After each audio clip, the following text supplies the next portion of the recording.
Hey everyone!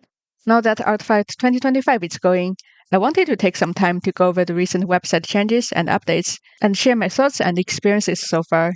And if you're not familiar with ArtFight, it's an annual art gifting game where people are split into two teams and attack by drawing each other's original characters.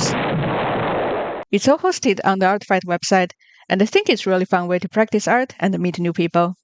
Anyways, let's begin. I'll start with the change to friendly fire point reduction.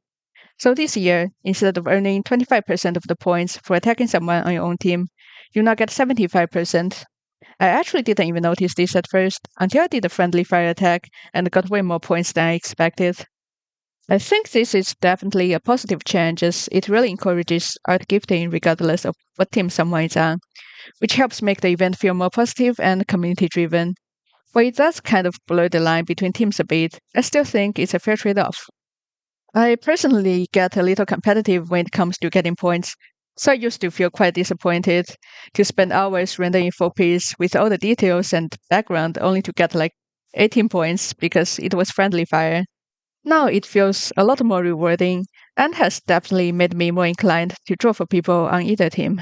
ArtFight also rolled out a bunch of new search features under the new Discover tab. They were previously available to supporters only, but are now made accessible for everyone. And I have to say that these are massive upgrades. You can now search for users by username, contributor tier, and team.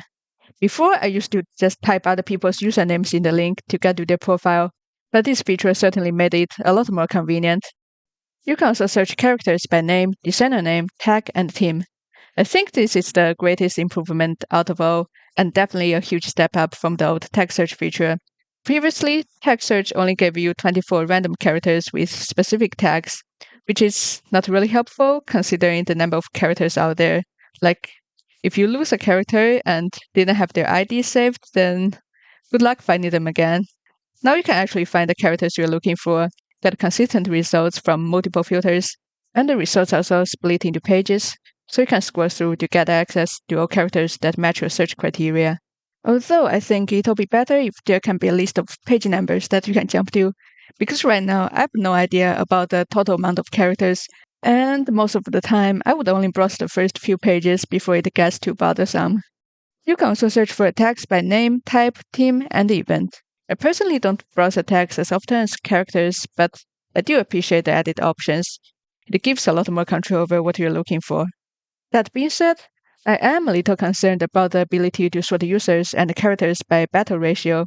I feel like it could make people gravitate towards users with high ratios, thinking that they're more likely to get an attack back. While my own experience on ArtFight has been positive overall, I've heard complaints about people being entitled or demanding to receive art, although I never feel the need to do so, and I haven't seen anyone doing it so far. And now, for a feature I'm a little more conflicted about, the extra character image slots for supporters. So, unlike the usual supporter perks like CSS profiles, name tags, front page features, or Discord roles, this one feels different. It gives paying users the ability to add more images to their characters, which is a functional advantage rather than just cosmetics. Those images help others understand your character better, and in a game that's centered around making art for each other's characters, that matters. I totally get that the site needs income to stay up, and I don't think that they have bad intentions, but it does feel a little pay to win. I mean, sure, it's just extra images, and a lot of people already link to places like Toy House for extra character information, but not everyone clicks off-site links. So keeping everything visible on site is certainly important, and this change makes that experience more convenient only for those who can afford to support. But still, it's just my opinion. Overall, I think the updates are great and introduce some long-awaited features. The improved search tools are a huge quality of life boost, and the increased points for friendly fire really help make the event feel more generous and collaborative. Although I'm less of a fan of the new supporter perk, I do really appreciate the work that goes into running a site like this. Let me know what you think in the comments. Did you like the updates? Are there any changes or new features you want to see next year? I'd love to hear your thoughts. And please consider subscribing if you want to see more art-related content. Thanks for watching, and happy art fighting!